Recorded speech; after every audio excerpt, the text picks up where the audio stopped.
historic day for Christians as we begin at the beginning to celebrate Jesus' birth all over again. Important as it is, you'd hardly notice it tucked away behind Thanksgiving and before Christmas and the end of the year.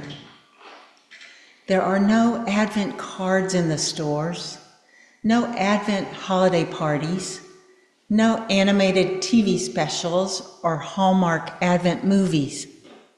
Yet here we are once again, as we've been for nearly 2,000 years, daring to face the future with hope. Philip just read a passage about Jesus saying to stay alert, to be ready, to get prepared.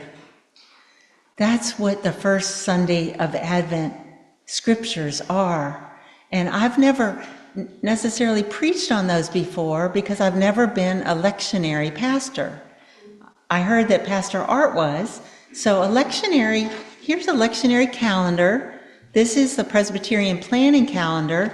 And when you look in it, on the Sundays, there are lists of scriptures. And this is lectionary reading. They're 3 years, cycle A, B, and C. And so that provides the scriptures for you, and that's what lectionary preachers preach. Well, I've never done that before. But I just started in a group this year of lectionary preaching. And so it's a group that meets every Tuesday afternoon at 1 on Zoom, and we talk about the lectionary passages. I thought, wow, I'll try something new. And so here we're talking about the beginning of Advent, which is actually Jesus talking about the next Advent, which is his return to earth. So there's the Advent of Jesus coming as a baby, and then there's the Advent of Jesus coming back to earth in power and in glory. And that's what he's telling his disciples about in the 24th chapter of Matthew. There's a parallel passage to this in Mark's gospel. And at that passage, only 4 of them listening to Jesus: Peter, James, John, and Andrew, the inner circle.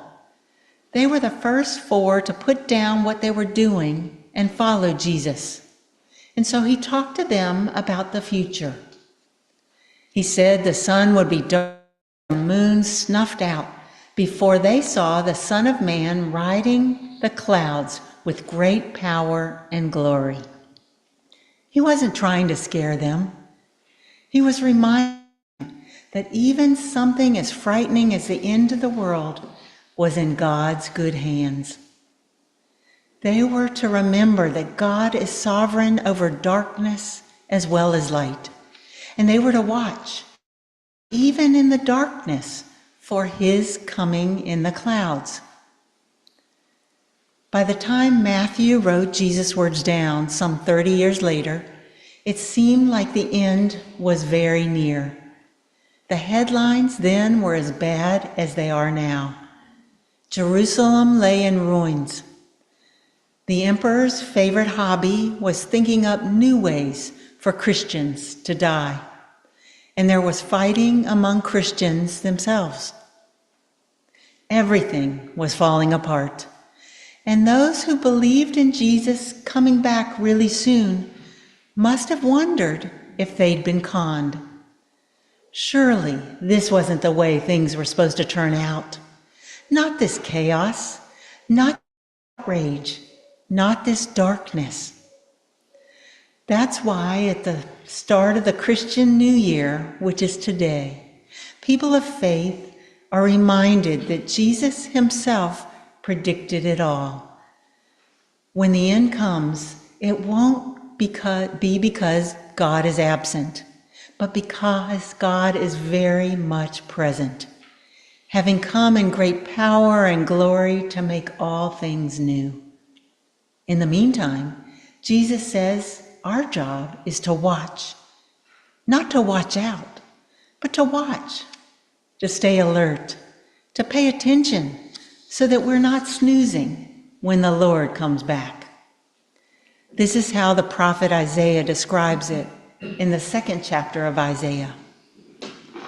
The word that Isaiah saw concerning Judah and Jerusalem: in days to come, The mountain of the Lord's house shall be established as the highest of the mountains, and shall be raised above the hills. All the nations shall stream to it. Many people shall come and say, "Come, let us go up to the mountain of the Lord, to the house of the God of Jacob, that God may teach us God's ways, and that we may walk in God's paths. For out of Zion shall go forth instruction, and the word of the Lord from Jerusalem. God shall judge between the nations, and for many peoples. They shall beat their swords into plowshares, and their spears into pruning hooks. Nation will not lift up sword against nation, neither shall they learn war any more. O house of Jacob, come, let us walk in the light of the Lord." This is God's word for us, God's people. Thanks be to God. Come, let us walk in the light of the Lord. Those words from the prophet Isaiah are good words to begin this new year, the beginning of the season of Advent. Advent is meant to remind us that we look ahead, that our destiny is ahead of us, that which has not yet happened but will happen. We live in anticipation. Advent's direction is forward. Think about it. No one in the New Testament looked backward. They look forward to Christ's return. This is the heart of the gospel, and that's why we look ahead and not back. Our best days lie ahead of us. The best is yet to come. This isn't a self-affirming pep talk like French psychologist Monsieur Coup said to himself every morning. Every day and in every way, I am getting better and better. It comes as no news to us that we are getting better and better, and neither is our world. But we are still in God's care. So the lesson of the prophet Isaiah is filled with hope. He offers words that give us a vision of things to come that sound almost too good to believe. They shall beat their plows and their spears into pruning hooks.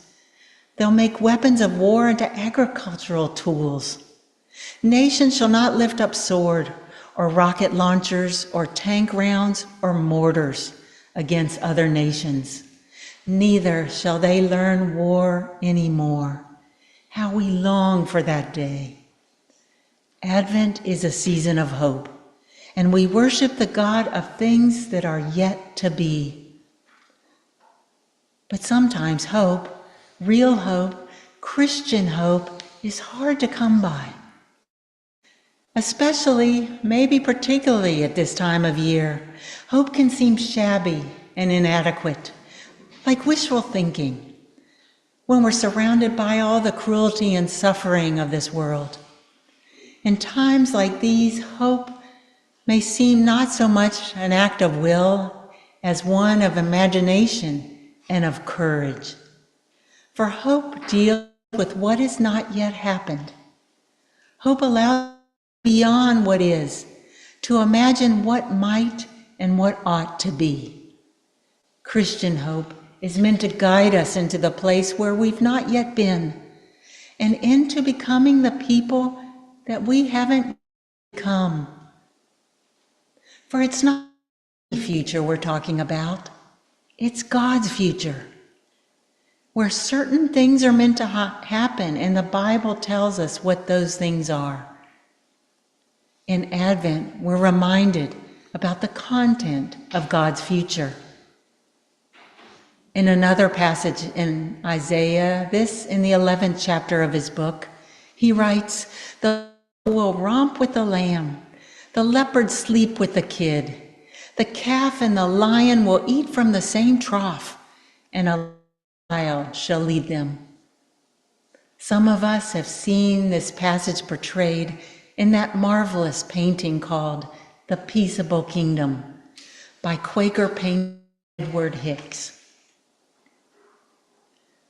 But honestly, We're too realistic to take this image of the peaceable kingdom very seriously, for we know better.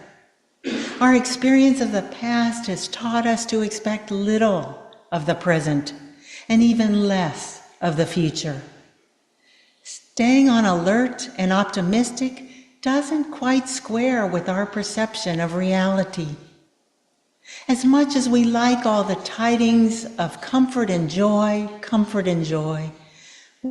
oh, there's no lasting peace on earth, not everywhere. We know there's no goodwill among all people, and that sometimes the holiday season can bring out the worst in people, not the best. Despite all the jingling and jangling around, we know constant good cheer is hard to manufacture, even harder to maintain. And it may be these hyped up expectations of the season and their inevitable capacity to disappoint us that create well-known seasonal depression that's familiar to so many. I think that's why the church sends us through Advent each year. Because Advent hope is meant to be an antidote to false Christmas cheer. Advent is fortification against the forces that would drive us to despair and drag us down. And that's why Advent forces us to notice God's promises and their apparent lack of deliverance right now. That's why the church requires us to look ahead, not just look back to the manger in Bethlehem. That's why we light Advent candles, to lighten and brighten the darkness. Episcopal priest Barbara Brown Taylor tells of a time that she went to see her friend John Hobbs at Nakuchi Presbyterian Church in Georgia. What a great name. When they went into the church, she saw something interesting on their communion table. It was a thick white candle sitting in a deep dish with a spiral of rusted barbed wire climbing the air around it. "What is that?" she asked him. "It's a symbol I came across that really spoke to me," he said. "See, the light has already come into the world, but there is still work to be done. There is still darkness between us and the light." There isn't any barbed wire here around the candles we put on our Advent wreath, but in our own way, they remind us of the same thing. There are 4 of them, one for each Sunday before Christmas, and then there's a Christ candle in the middle.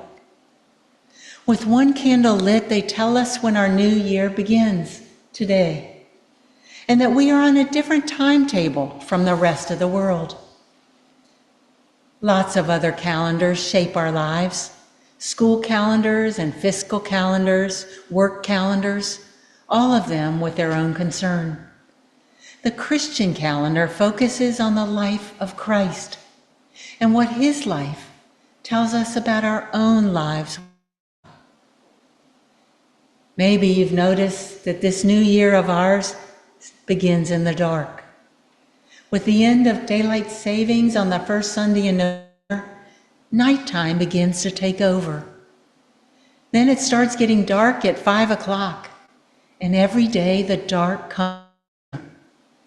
By the time the earth rounds the bend on December 21st, it's the shortest day of the year, barely 9 hours long. One thing Advent tells us is that it will get darker before it gets light. That's what our calendar teaches, beginning as it does this Sunday. Week by week, we'll light new candles, but even as we light them, the darkness will increase. We know the sun will come back. We know Jesus will be born in Bethlehem. These are facts of our lives and of our faith. So is waiting in the dark. Anyone who's ever longed for morning can tell you that. It will come, but it won't be rushed. You can prop your clock right up on your pillow beside your face. You can count 10,000 sheep, and it won't change a thing. Morning will come, but it won't be rushed.